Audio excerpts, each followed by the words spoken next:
Hey, welcome to episode 2 of Street Talk Live, the authentic side of gaming. We got a ton of stuff to talk about. We're going to lay some groundwork today. We're going to talk about a lot of statistics and just give you a heads up on all the things going on. And I'm going to make a really strong point about something I think we really underestimate. As always, this stream is brought to you by the 9292 Foundation, which is the foundation for mental health and gaming, which we started. It's a 501c3. You can find out, as always, all the details about the 9292 Foundation, how to contribute if you have that ability and desire at StreetTalkOeater.com. We will also be updating the site today with, we posted yesterday's episode 1 on YouTube. It'll go out on Spotify as a podcast and all the other platforms for podcasting. We'll get that up and running today. So if you miss an episode, or you're driving and want to listen to what we talk about, you can absolutely tune in through a podcast or rewatch it on YouTube. It's going to be a blast, and we have a lot of things planned for what we're going to do with the show. We're also going to have, just as an update, if you are interested in being a guest on the show, please join the Discord. We'll be creating a series of channels and different things so that you can get in line with different dates to be able to participate in this show, because we definitely want to have guests. As it is right now, even today, I just have a lot to talk about, so we're going to get into a lot of details. But a big thank you to everyone. This is also brought to you by Sly, our beverage partner to the foundation. So thank you to them and everything that they are doing. Now, let me tell you something that I've been thinking about, because as I think about future shows. Now, we keep this really authentic. Today, again, is episode 2. As we get this underway of Street Talk Live, it is May 9th. 2023, and I'm going to need to drink a lot of fluid so that my voice doesn't go completely horrible. What I want to talk about today, it's going to be a lot of statistics, and I need to figure out if we're going to, because I've got to start breaking it up in terms of visuals and different things, but I don't want it to just be us looking at a lot of PowerPoints. I really don't like that kind of stuff, so I'm going to try to keep it entertaining for this hour, but there's a lot of things that I want to make sure that we bring to light, because I think we miss an opportunity. Now, you guys know this show is just going to be authentic. We're just going to fly. This isn't going to be a highly produced show, because I think that takes out some of the fun of it. And I want to make sure that there's a certain element of spontaneity in the things that we do and talk about, though there will be a structure. So again, if you want to find out details about what's going on, go to StreetTalkOeater.com. If you want to be part of the show in some way, make sure that you join the Discord. Okay, let's get into what I want to talk about today. In some what does that even mean? In some depth, and here it is. I don't think we appreciate the power that we leverage as a gaming community enough. I think that we easily get tied into our individual gameplay or our local communities, which is absolutely and totally 100% perfectly fine. However, when we talk about people that engage in groups and have influence around the world, I don't think we give ourselves enough credit in terms of gamers, in terms of what influence we could have. Now, it's easy in the gaming community for us to kind of scream at each other about this. You guys have heard me, go on and on and on about how frustrating an experience has been with Call of Duty and Activision and what I feel. Now, I don't scream and yell. You guys know that, right?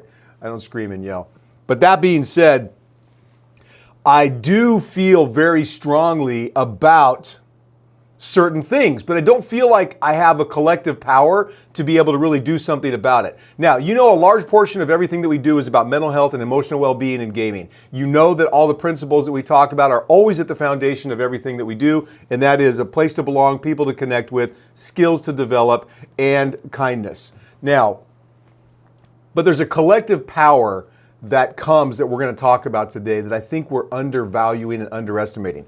By the way, really quick, my sister came over. She's apparently going to be now my new personal shopper. She brought me some new shirts. I actually this is kind of one of my favorites so far. I don't know what it is, Space Skulls, but big shout out to my sister, who is, I messaged her and said, hey, I hate shopping more than anything. And she is like the greatest budget deal finder ever. And so I said, hey, would you go out and find me some shirts, because I can't be doing content every day wearing the same shirt. And next thing I know, she's like, that was the greatest text you ever sent me. And she's super fired up. She loves it. So last night she brought over like 5 new shirts. So you'll finally start seeing some new shirts. Okay. Now, this proposition that I have that we undervalue our power, there is a collective opportunity to come together in some way. I don't know how that is. I think that one of the things that I want to try to do as I've kind of made myself a self-proclaimed ambassador for gaming and its positive impact in the world is to be a part of that. But it's much, much bigger than that. When we look at, for example, most every study that you ever see is going to start off or at least talk some degree about the stigma around gaming and the fact that most people have this negative perception. So, let me give you an idea. The number one across all platforms that I can find, the number one hobby, let's call them hobbies, right? Or activity that people engage with in a kind of a, outside of work or outside of study type of a thing is reading. Reading is one of the biggest, it's probably the biggest across everything. Now, reading is a very simple hobby because it's very affordable, it's accessible to everyone. Books are endless. But no one, I shouldn't say no one, very few people passionately go out and talk about how much they love to read. And a lot of times, big readers, a lot of people that really, really I love to read, but most of them are fairly introverted, right? It's something that's an activity that can be very private, very personal, and reading often isn't anything that is shared with other people at scale. Now, there are reading clubs and reading communities and all of that, book clubs. I get it 100%. And even though it's the biggest by volume of people that do it as an activity, there's not really a massive collective voice. It's just simply a very enjoyable hobby for a lot of people to engage in. Another one that's way up there is like gardening. Gardening, again, globally can be accessible to anyone in the world very affordably. And yet, even though there are gardening Pinterest and shows and all, it's like there's still not a massive collective voice. People don't get deeply passionate about gardening as a collective as much as we do in things like gaming. Now, there are others that people do get very, very emotional or very outspoken or very passionate about. Things like fishing, things like board games or things, there are other things. I had like 25 of those in my head and they just completely went out of my mind. There are all of those great activities that people do, which are fantastic kinds of things. You know that people that have hobbies of different kinds of sports are very, very big, very vocal, especially in other countries. But the point that I want to make is that gaming as an activity tends to be one of the most passionate and powerful activities, community-based, that exists out there. And here's what I mean by that. And we're going to tie this in at the end of the show as to what I feel like can be done. Because I don't think that we're leveraging that power enough. Let me give you an example. I read last night, and I put out a piece of content this morning, that 44% of all American adults over the age of 50 game. And as a side note, the fastest growing demographic in the last 2 years of gamers is those that are 55 or older. I think it was 50 or 55 or older, have grown by a huge amount. It makes up a huge volume. So those of us that are OG gamers are coming out in volume. That's one of the biggest demographics. But let's get into some statistics. I know this will be a little bit boring. I don't think it is. Maybe I shouldn't say that, because if I say that, it's like, well, yeah, it's going to be pretty boring. Let me express how powerful this industry is and kind of give you some numbers. Now, when I say this number, okay, so this is according to some gaming statistics. With a worth of around $300 billion, the gaming industry is on a winning streak, okay? Now, $300 billion, you need to understand, we throw around billions like it's nothing anymore, right? Like if you are, let me just give you an example, what $1 billion is. If you make more than, let me just remember, if I remember the statistic off the top of my head, if you make more than $455,000 a year, okay, you are in the top 2% of income earners in the world, maybe in the country, maybe we put it that. $455,000 a year. So that's not $1 million a year, but that puts you in the top 2%. Now, when we talk about $1 million, someone gave me this example a long time ago, because we throw around $1 billion like it's not even, like if you're a millionaire, that's nothing. You're gonna be a billionaire. $1 million, if you took $1,000 bills and you stacked them, right? So $1 million is $1,000 bills. It'd be about 18 inches. Okay, that's $1 million. If you took $1 billion, so that's 1,000 million, that would be taller than the Washington Monument. That's $1 billion. So when we talk about $1 billion, we throw that around so easily. So the gaming industry is a $300 billion industry. And so if we look up, matter of fact, let me just see, I meant to do this. If we say by dollar volume, what are the biggest industries? Okay, so if we say, just to give you an idea, and this one is probably a little bit weird because these are things like hospitals. So, for example, hospitals in the U.S. have generated 1.4, this has got to be trillion. Pharmaceuticals, 1.3 trillion. Okay. So let's go back and see, where does gaming fit? These are just things. This is the authentic side, right? I told you we're going to fly by the seat of our pants at times. Where does gaming as an industry, if I can hit the right keys, come on, Street. Jeez Louise, gaming keyboards. An industry, oh my heck. Compare, I can't even hit the right keys. Compare to other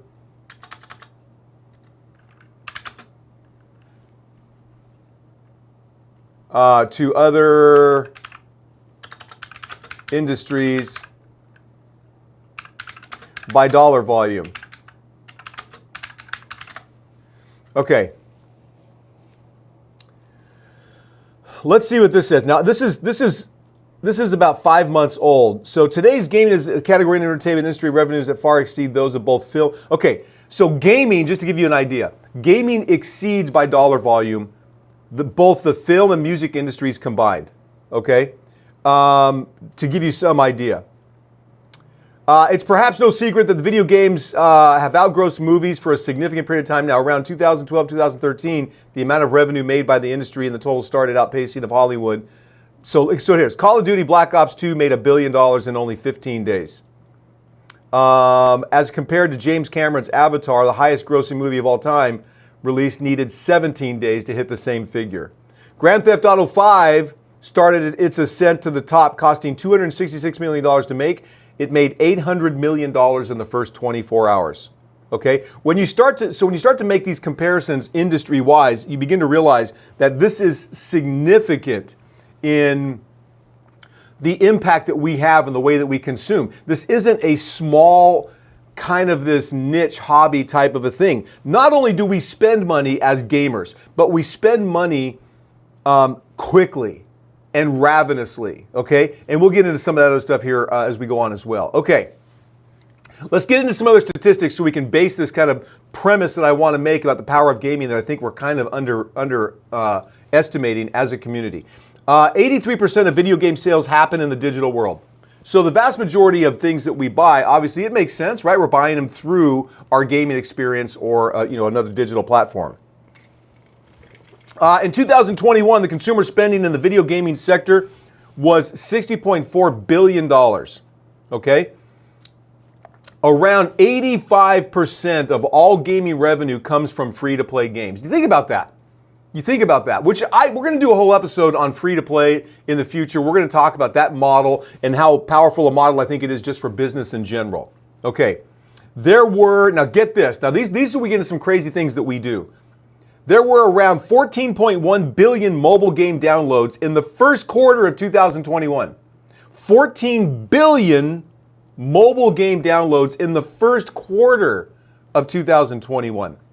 By 2025, the PC gaming sector alone will accumulate $46.7 billion. Now, it makes sense that PCs are leveraging up because of the pure computing power that's required by a lot of games that are coming up. Okay, now let's get into a couple of other things.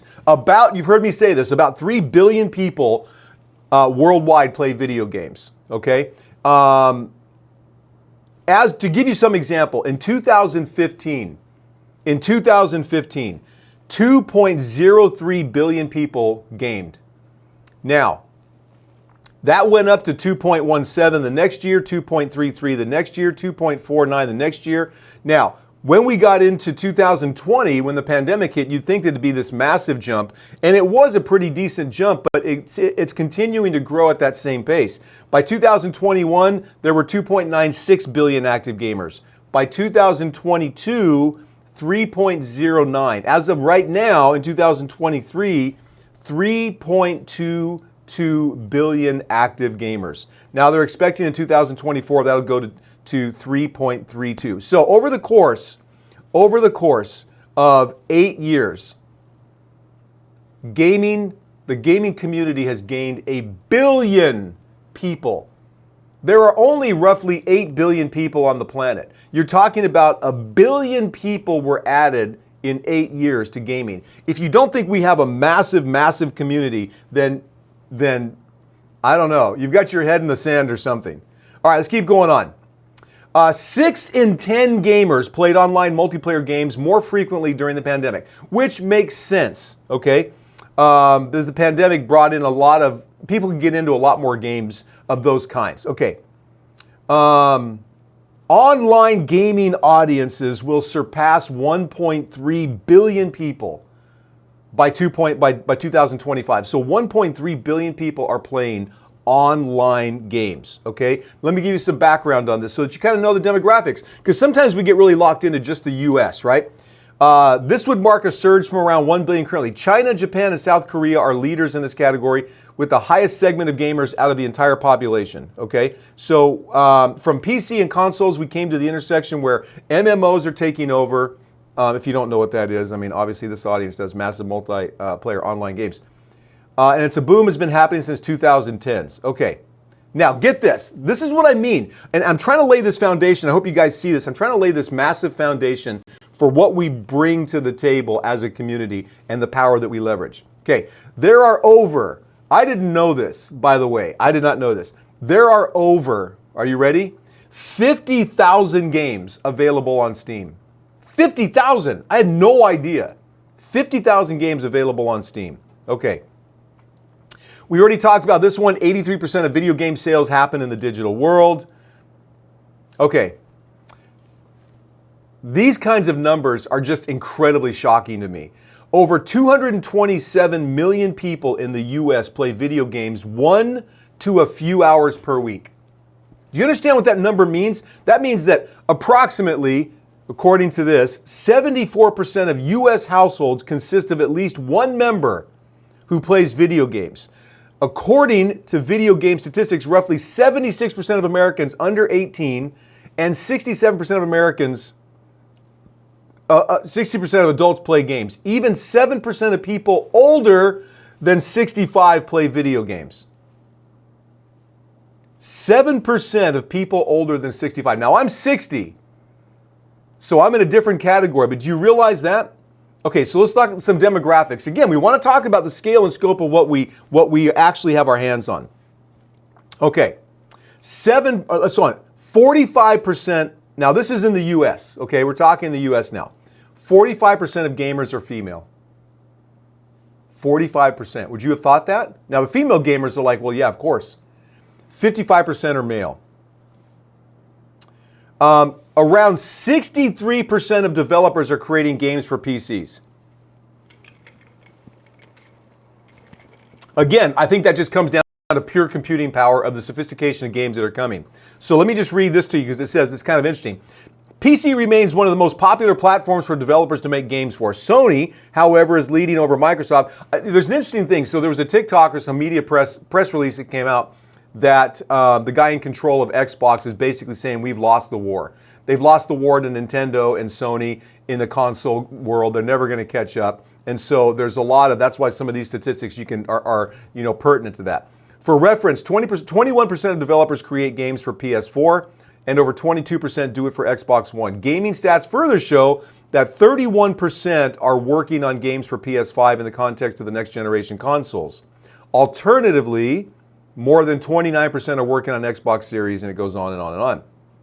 Okay, now, top gaming platforms for game developers, right? And this is kind of what we're talking about. Again, this is all building to the strength of the audience that we have. PC is 63%. Top gaming platforms for game developers is PC. And I think that's, again, pure gaming power. Then it goes PlayStation 5, Android, iOS, Xbox Series, all the way down to Google Stadia, which I actually think Stadia just got shut down, if I remember seeing a piece of content about it. So no more Stadia, I don't think. I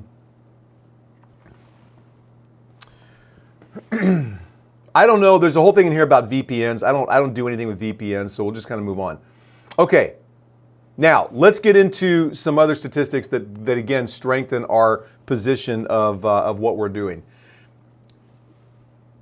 In 2021, gamers in the US spent $60.4 billion on, hold on just a second. Let me fix my lighting a little bit. Okay. In 2021, gamers in the US spent $60.4 billion on games. $60.4 billion we spent, okay? The Asia Pacific region is predicted to hold the largest gaming market share between 2020 and 2027. We can kind of understand that. We'll get into that in other episodes. Okay, the gaming industry is forecast to grow at a rate of 12% between 2020 and 2025. Now, that may not seem like a big number, but holy cow. So that's going to come into, there's a bunch of VR, a bunch of other things that are coming. Again, we're building a case for what I really want to talk about. Online game revenue is estimated to reach $26.29 billion in 2022. So clearly this is, we're into 2023, so this was an estimate. Okay, $26.29 billion. Around 85% of all revenue in the digital game industry comes from free-to-play games. We talked about that. Now, here's some things that are interesting as well. And these will get into more of our mental health segments and other shows where we talk specifically about those kinds of things and balance and addiction and all of that.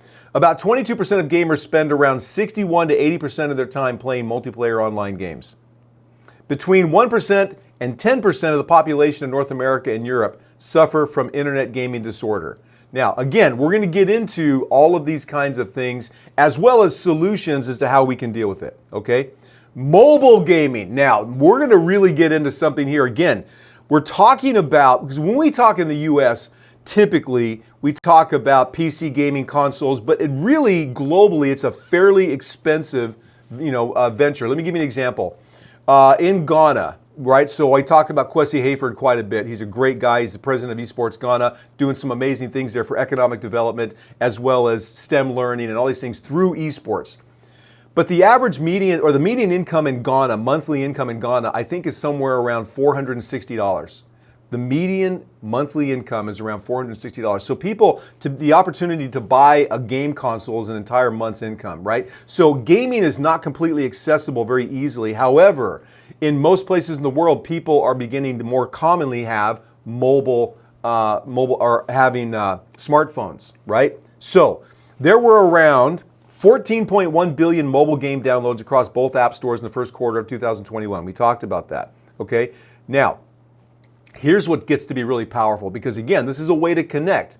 I have, if we take as an example, so Anthony, our Discord creator and manager and all of that, when we play Fortnite or other games, he does it all mobily. So we have the ability to connect, he can connect into playing Fortnite mobily. By 2025, the mobile games industry will most probably reach $138 billion. So you're talking coming up on nearly half of the revenues generated by gaming, the monies that we spend as a community. Almost half of that's going to be mobile. The figure above includes mobile gaming industry statistics for Apple Store and Google Play. The adoption of mobile gaming has accelerated at a significant level since the first smartphones. At one point we had Angry Birds, and now we have more advanced play style games like Pokemon Go, Fortnite, Takeover. Right, so we know that's all coming. In the US, again, we're building a case for the strength of our community. In the US, people usually have around 8 games installed per device. On a global level, people play 2 to 5 games monthly. The hours these users spend on games grow at a rate of 10% per year. Okay, it just makes me laugh because we are such an amazing industry. We're such an amazing community. We spend so much money, have so much power, and I think we just kind of set that aside and don't think about it. In 2020, players spent 4.2 hours per day on Android mobile games. The most popular Android mobile game in the US is Subway Surfers. And so oftentimes too, we think about gaming as simply being the kinds of games, Call of Duty, Fortnite, League of Legends, those things. But there's a lot of people that play a lot of other games, and they are still part of this community. If I give you an idea, the most popular Android games in the US by daily active users, for those of you that are Android users, Subway Surfers, Clash of Clans, Candy Crush, 8-Ball Pool, Roblox, Temple Run 2, Hill Climb Racing, Minion Rush, and Game of War. Those are the most popular, with Subway Surfers having almost 2 million daily active users. Okay. About 74% of American mobile gamers prefer to watch in-game ads if they get perks. These are just behavior things. Anyway, that's stuff if you're a business. PC gaming versus console gaming statistics. Sony sold approximately 0.2 million PlayStation 4 and 3.9 million PlayStation 5 consoles in the Q3 of 2021. But by 2025, the PC gaming industry alone will accumulate 46.7 billion. I know there's a lot of statistics, but I'm really building to a point. The best-selling PC game of all time. The best-selling PC game of all time. Those of you that have been playing for quite a while and play on PCs, this will not be a surprise to you, but it may be. The best-selling PC game of all time is PUBG, with over 70 million copies sold worldwide. Insanity. 41% of PlayStation 4 and PlayStation 5 owners are female. People between 18 and 34 comprise 38% of gamers in the US. So let me just give you an idea. US gamers under the age of 18, 20%. 18 to 34, 38%. And I'll tell you something interesting about that. 35 to 44 is 14%. 45 to 54 is 12%. My category, 55 to 64 is 9%. And 65 and older is 7%. It's interesting that when I look at my statistics of followers around the world on my content, 86% are 18 to 34 years old, and that's obviously the biggest category of gamers. Okay. About 74% of parents in the US played video games with their children on a weekly basis. We did. I did with all of our kids growing up. All of them, we all played. And 3 of us still play. Or 3 of the kids, we still play regularly. That is an incredibly powerful activity and representation of what it can do as well. Around 40% of US gamers make in-app purchases. We know those kinds of things. If you're in the UK, the game market reached over 7.6 billion in 2022. The most popular strategy game in Malaysia was Mobile Legends. There's some others here, things I'm not familiar with. 91% of Australian households have a video game device of any kind. So if you are our friends in the land down under, 91% of households in your country have a video game device. Again, we're building to a point here. In 2019, Filipino players won 5 medals in esports category at Southeast Asia Games. Canada's video game industry is set to reach $1.5 billion in revenue. The bottom line, okay, this is the bottom line of just this one article. Gaming is one of the fastest growing as well as the largest segments of the entertainment industry. With the growing online presence and increased digital literacy, many people will soon become gamers of some sort. However, the chances are that gamers are already everywhere around us, or you know someone who doesn't have any games on their... hold on. However, the chances are that games are already everywhere around us, or you know someone who doesn't have any games on their phone, right? They're in their pocket because... as gaming statistics show, it's very unlikely. Okay, I think what they're saying right there is that people, even though they may not openly say that they game, they game. Okay, so where is this going? Because this is really important. With all the things that are happening in the world, right? We don't get into geopolitics and we don't get into all those kinds of, I don't talk about any of that kind of stuff. But what I do talk about is that gaming has a power for good.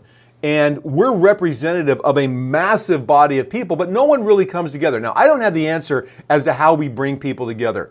other than to say that if we can get behind some common understanding that gaming can be an incredible power for good in the world, then we can start gathering this collective force to start spreading that word. And you guys know all of the things about exponential growth and all the things, if I tell you and then you tell, 2 people and they tell 2 people, next thing you know, we have the whole world in 72 hours behind us, whatever the math is, it's crazy.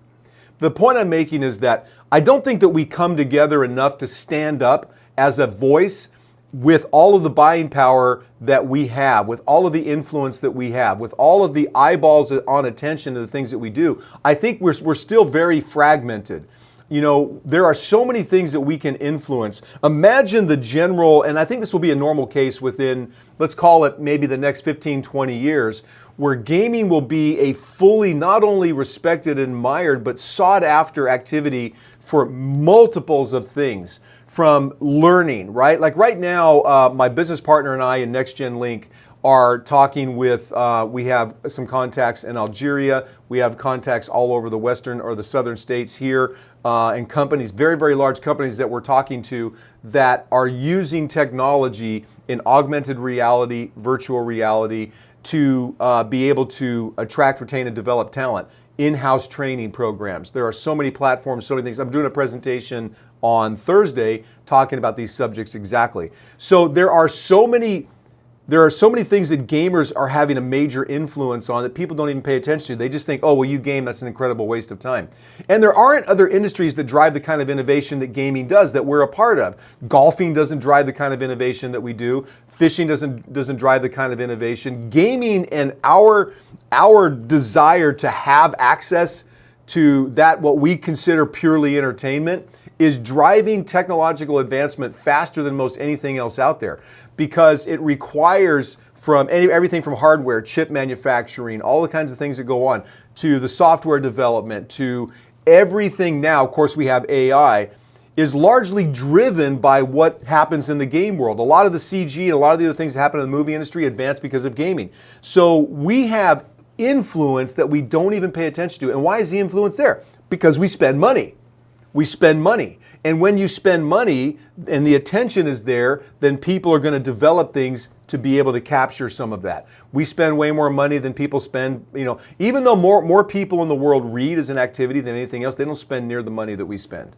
So the point of that is to start to think about gaming in the sense of what can we do with that kind of leverage and power?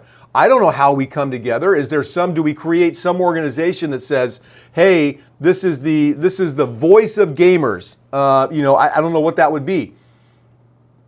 But it needs to be something, because when we talk about emotional wellness, mental health, we talk about learning, we talk about social development, we talk about skill development, we talk about the ability for people to belong, we talk about the ability for people to connect. We control all of that. I literally can't think of anything else that, and I sit and I go through this a lot, any other kind of thing, whether it is church or religions or people or food and eating and all of those kinds of things. I can't think of anything that collectively has at scale the universal appeal, the universal acceptance that gaming has. And yet it still has this incredible stigma of it being a waste of time and it's dangerous and all of that, yet all of that has been completely debunked. So what I'm trying to figure out, what I want to come to some kind of and get kind of into some details, is to how we can collectively grab all of that power that we have of community and do something very, very powerful with it. Now, I want to get into something just to give you more background on this community. So you guys know, as I put out content, let me go over here real quick, and I love to read comments. By the way, I read every single comment that you guys put out on whatever that you put on my content. And when I put out a video, let's go through and read a couple of these things. We were doing a little bit of this yesterday, because again, I think it solidifies what it is that we do as gamers. So I put out this video, I said everyone should stop gaming, right? And outside of the fact of people telling me that I'm not 60, Let's read some of the comments, and because I really believe that people should game more, right? So I talk about all the things that you can learn, all the skills and all that. So let me just read some of these comments from people, again, re-emphasizing and strengthening the community that we have. So Brian says, not only those things, but you can actually learn history, mythology, actual real world skills, economics, and much more through gaming. G. Faust says, 48 gaming since forever. I use it as my way to unwind and stress release, time with my family, and then gaming for myself. Again, an activity that can bind families. The mechanic says, I do gaming to be alone. Emil says, I'm a sim gamer and have been since I was 5. I'm 28, never going to stop. You understand the power behind this?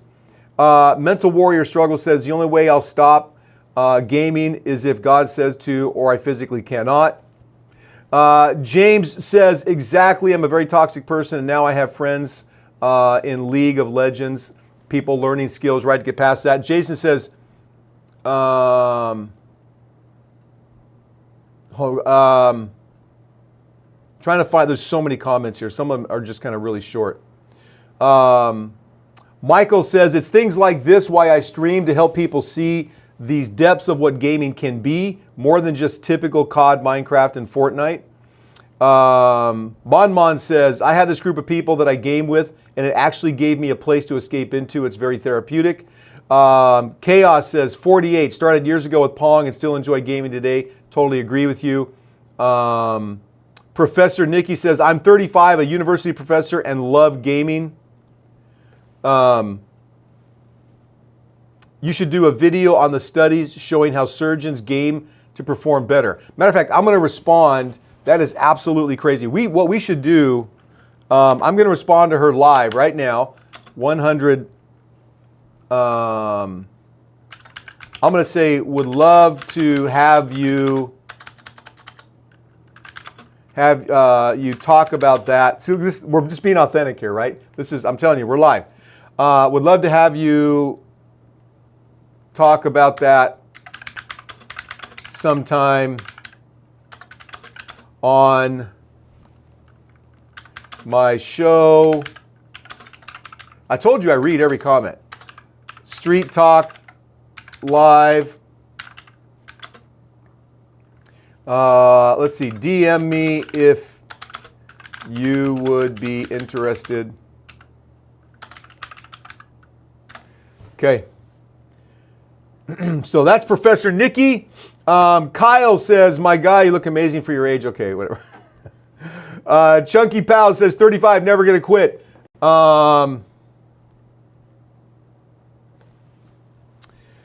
This says, Peach family friendly Fortnite. You should make a group here on TikTok, and if you do, I'm in. I'm not sure what kind of group. Let me just see. Again, I'm going to message this here really quick. What kind of group?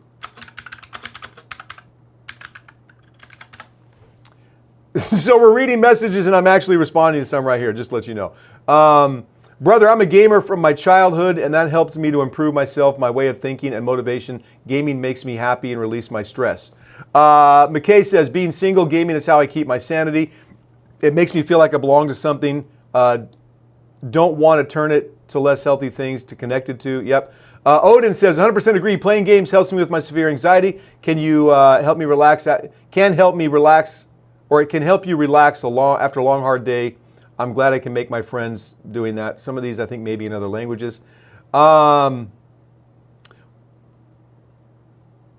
more here. Mark says, 44, been gaming since my first Commodore 64. Won't stop until I drop.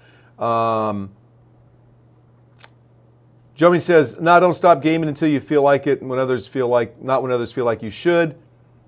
McCurdy, I was never going to stop gaming if someone told me to stop gaming. So you get a sense for, you guys know, you understand how powerful this is and what it is we're actually doing. So one of the things that we're going to do in moving forward, I think a great start to this is to be able to have guests that can come on and we can, let me get back out of the screen here really quick.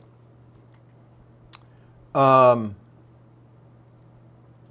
of the things that's going to be very powerful, and I think making this happen, is when we actually start, we'll start to have guests. So if you are, I'm going to go back to this, if you are interested in being a guest, please join the Discord. Stay tuned for the channel, and the information will be about how to do that. Because as I sit here and I was thinking about this show, and we read all these statistics and we get into these details, it just is overwhelming to me, the kind of influence we have that we're not tapping into. So what I would love to hear is how you guys believe we can actually tap into that more effectively. So if you want to, Pac-Man. Okay. I just looked down. I'm not normally looking at chat during the show. So a couple of things I think that we can do moving forward to make this happen. And here they are. Number one, I think it's very, very important that we openly talk about gaming with other people in a very positive way, because obviously we want to be able to have a practical side to make this happen. So if we're going to move these steps to really starting to leverage the influence that we have, again, you guys know I talk all the time with everyone that I go to. I ask them every single time. I don't care where we are. If I'm at a checkout and it's going to be 42 seconds, I'm asking them if they're a gamer while they're getting my change or whether they're doing whatever. I think the more that we do that, the more we empower other people to do the same, to take pride in the fact that we game, to be aware of the benefits that are there. The more that we do that, the more that we get connected amongst ourselves outside of just virtually, right? We can share content, we can share things personally, live, IRL. We can share things in our content more than just gaming clips, right? If you guys know my content, you know I don't do any gaming clips at all. Everything I do is all about the benefits of gaming and what we can do for good in the world through this platform. I'm not saying that doing gaming clips is bad at all. I mean, they're very entertaining. Some people are super, super good at doing it. What I am saying is that we can start producing content that also talks about the benefits of gaming. So step number one, we've got to start looking at it, and I share these statistics with you, and we do these shows, and I promise they're going to get better and better and better. We do these shows to help you have a sense of pride and awareness of an activity that you love to do and its impact currently that it's having in the world in a very positive way, and start taking pride in that. Start being, for example, how many times, maybe this is something that we do. Now I'm thinking of, maybe we create a bumper sticker that says, my kid can outgame your kid. When you drive around and people have all these stickers, especially as parents, you see these all the time. I never put these on my car, by the way. Things like, proud parent of a Baylor student, or, my child is an honor student. All these we put all these stickers about all these things we're proud of. I don't see anyone put a sticker on the car that says, top 100 Fortnite player. Or, right, we don't, because there's so much stigma. And I think we need to change that. So maybe someone wants to come into the chat. We'll come up with some fun things about saying, can we create stickers or something that says, I am proud of. Not that that's always good, but do you understand my point? I think we hide in the background, and sometimes, not everyone, don't get me wrong. I know people like me that are out there that talk about it all the time. But the first step has got to be, we've got to be able to say, outside of what other people think, that gaming is amazing. Amazing. Its opportunities are unbelievable. And so that's step one. Step two is to start talking about it. Ask people in conversations, run into them. Hey, listen, do you game? What game do you play? Start conversations. The next thing we can get into is start producing some content. Start producing some content. Now, that not just game clips, but talk about what you do in gaming and why it's great and how you use it in school and how you use it in your company, what you potentially see that you could do with it as a business of your own. Whatever it is, start building those kinds of things, because again, I think what's happening right now, and this is the thing that I don't totally have my head around in terms of how to move forward with this, is that we spend billions upon billions upon billions of dollars consuming something, right? But it's not even consuming. We're very engaging. Do you understand that when you watch a movie or you listen to music, that is a consumption process, right? We watch it, we listen to it, we enjoy it, incredible, valuable thing to have in our lives. But gaming is interactive. It's engage-ertainment. It is something that we participate in, and it's very different. And yet, I think we just treat it like it's just something that we consume. Now, those people that simply want to just play and just relax, 1 billion%, that's not even a thing. absolutely, completely appropriate. Do it correctly. But don't you guys wonder sometimes, can we have more influence in the world for good than we have now? Let me give you another practical example. In my company that I'm partnered with, or my business partner and I have, called Next Gen Link, one of the things that I bring, so my business partner, and we're going to have him on the show, his name is Dave Warnick. We're going to have him on the show in the near future. He is a retired, now consulting global HR executive. And what we do at Next Gen Link is we help companies to attract, retain, and develop talent, because there are billions of dollars being spent every year now on employee turnover, and the demographic of people have changed. Next gen workers want very different things than boomers like me wanted. So that being said, he brings the global HR experience in. I bring the gaming culture experience in. I bring a new approach to looking at how you attract people, at how you retain them, and how you develop them. And all that comes into my experience in decades of gaming and the work we're doing here. So I feel like more of us can come together in doing those kinds of things, because it also creates, let's be very pragmatic, it also creates a lot of other opportunity for us to be able to have income or money-making opportunities through the kinds of efforts that we can create. I'm not saying any of that's easy, but there are going to be more and more digital opportunities based on gaming experience that we have to make money than there have, coming in the future, now and coming in the future, there ever have been. Because from everything you can think about that you do in gaming, there's beginning to be more acceptance and more application in the general business world. This person that commented that I responded to that you saw, that is a professor talking about how surgeons game to keep their skills sharp. Do you understand what kind of world that opens up? Because typically we also think, and this is another thing we need to change our mindset on. We bring, if I give you an example, we bring mad skills. So on my website, on our website for Next Gen Link, let me just go over there really quick and just share with you what I have even on the site. If you guys want to see a little bit about what we're doing there, it's Next Gen Link, NEXGENLIINK.com, NEXGENLIINK.com, it's 2 I's. I put in here, so we talk about an eye on the future of talent, okay? And this is talking about you guys, talking about skilled gamers are poised to revolutionize the future of business. With their unrivaled passion, dedication, and experience, they have the potential to bring fresh perspective and innovative ideas to your company. Don't underestimate the power of this next generation. They are poised to take your business to new heights. I feel passionately about that. I absolutely believe that. I absolutely believe that about you, okay? Again, let me read it. An eye on the future of talent, okay? This is our business, Next Gen Link. Skilled gamers are poised to revolutionize the future of business. I believe it, 100%. With their unrivaled passion, dedication, and experience, because we are passionate, dedicated, and experienced in the games we play. They have the potential to bring fresh perspective and innovative ideas to your company. Now, you understand that I'm telling this to companies, okay? Don't underestimate the power of this next generation. They are poised to take your business to new heights. Now, we get into some of the other things, and I won't read all of this stuff. You guys can go check out the website. But these are things I share with them as well, very basic things. And I want you to know that these are the kinds of reasons we need to take pride in the stuff we're doing. So, next gen skills, I put in there a picture of a controller. Teamwork and collaboration. Many games require players to work together as a team, which fosters strong teamwork and communication skills. Did you guys know that? Do you understand that you do that? Problem solving. Gamers are constantly faced with challenges and obstacles that require them to think critically and creatively in order to find solutions.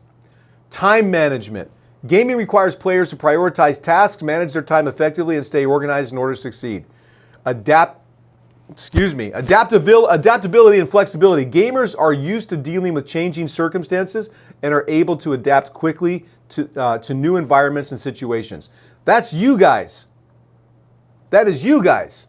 Again, I'm going to go back because I want you to think about this statement. When we talk about coming together collectively, that's the whole point of this. I want you to understand how much influence you have in the world, what you bring to the table, and how whatever people think about the negative stigma, and that's changing every day from people like us and all the things we're doing together. This is what I honestly believe the world needs to understand. You can take pride in it. I'm going to read it again. Skilled gamers are poised to revolutionize the future of business. With their unrivaled passion, dedication, and experience, they have the potential to bring fresh perspective and innovative ideas to your company. Don't underestimate the power of this next generation. They are poised to take your business to new heights. I'm telling you, this is exactly where you guys sit. And this is why my partner and I came together to be able to create this company, to go to other industries, other corporations, big companies that are struggling to recognize this. So us as a community have the opportunity to absolutely 1,000,000%, again, 1,000,000% isn't really a thing, I know, but have the opportunity to be able to have an influence. And that influence does nothing but benefit you. Think about that. And how does it benefit you? When you talk proudly about the fact that you game, first of all, that energy is contagious. But most importantly, it gives you a new way to look at what you do and open possibilities in your mind to, wow, this can be therapeutic. You know that if you know that it helps you with things like mental health and emotional wellness, then why wouldn't you share that with the many other people that are struggling the same exact way, which is the majority of people in the world right now? The only reason is because I did a piece of content talk about this. You're just afraid. You're afraid of the stigma or things that people will say. And I get it. It's not always easy to come out and say, I struggle with depression, I struggle with PTSD, I struggle with ADHD, whatever those things are. I 100% appreciate that because that can be viewed as this kind of negative thing. And yet, I'll tell you, just as a complete random side note about this, how prevalent it is. A couple of people that I have deep respect for, love them deeply, have known them for years. Recently, with the loss of our son and talking about all these things with mental health that I'm doing with the foundation now, came out and shared the fact that they have anxiety issues, that they're on medication to help them with all of that. So most people around us are struggling in one form or another with these kinds of things. So that being the case, we need to step up. It kind of becomes not only our opportunity, but our responsibility to share with people, hey man, I game. I do this because, and then explain what that is. Now, when you do that, the other thing is people talk about all the ways, I'd love to have an opportunity to make money in gaming, or I'd love to turn this into something, or I'd love to be more impactful with something I spend so much time doing. Your mind will begin to change and think through those opportunities the more that you talk about them, right? The whole let's manifest what you want kind of a thing. But there's a practical side to it because when people begin to understand that you have an interest in doing this and that you are passionate and that they do the same thing and you connect, opportunities come about. I'll give you another example. On tomorrow, Wednesday, I'm going to have a conversation with a guy about Fortnite Creative. And their studio, it's 404 Creative, I believe that it is. They do Fortnite Creative products, and we're going to talk at length about that. We have a call tomorrow, and I may have him on the show in a future date to talk about the kinds of things outside of just the things that are being developed that you are a part of and that you have influence over. Here's another example of how this what we have our hands on, we don't pay attention to, has power. Fortnite, Epic comes out and creates Creative 2.0. It's all the buzz right now. I'm very excited about it. We're beginning to work on some things, but just so that you know, those of you in the gaming world, Ninja, Nick Merckx, Tim the Tapman, Cypher PK, and Courage JD are all coming together to use Creative to create a new, what I understand is a battle royale coming out next in 2024. Now, here's what's amazing about that. They're going to take an enormous audience of people, right? Millions of people that follow them and have them, they're going to build a game that they want without having to be developers, without having to be professional developing organizations. They're going to take their audience. Now, what do you think is going to happen? What kind of influence and impact financially is that going to do for them? What kinds of things are that, because for example, if after the stream, I'm going to hop on and play Fortnite right now, right? Because I want to get just a much better feel for the game again. But that's you having to watch and participate in the game of Fortnite. But imagine if when we have our own creative game, it doesn't look anything like Fortnite, it looks like something like we want it to be, and our audience and followers all come into that because it's the experience that we've created for ourselves, and we can change it and modify it based on what we need. That is the future of where things are going. So obviously, Ninja and Courage JD and Nick Merckx and Tim the Tapman and Cypher, PK, get it. They understand that. And it's going to be a significant change in the way that games are going to go. So in conclusion here, these last couple of minutes, I want you to understand how deeply and passionately I feel about what good in the world gaming can do and what it is doing. I wish I had all the answers as to how to help you come on board with what we're doing or find things on your own or other organizations that can continue to promote that in an amazing, amazing way, because we wield power that we don't even comprehend that we wield. It's a global power, it's a global influence, and it does all four of the things that we talk about in the principles of the foundation. It gives us a place to belong. So when people feel like they're powerless, they're speechless, they don't have a voice, they don't have any ability to influence, so not true, because you belong to one of the biggest, most powerful communities in the entire world. Number two, the ability to connect. We do things in the business world like LinkedIn, right? LinkedIn is a way to connect with other business professionals if you're looking for opportunities, or if you want to share opportunities, or you just want to network because who you know is what matters. But that's a fraction of people compared to the connection and ability we have to find like-minded people in the world of gaming. Again, it's the power that we have. The ability to learn skills. There isn't anything that offers the diversity of opportunity to learn skills that gaming hasn't influenced. Like this lady, this professor that messaged me and said, that surgeons game to improve their skills, their surgical skills, keep their hand-eye coordination, their minds, acute and accurate in those kinds of things.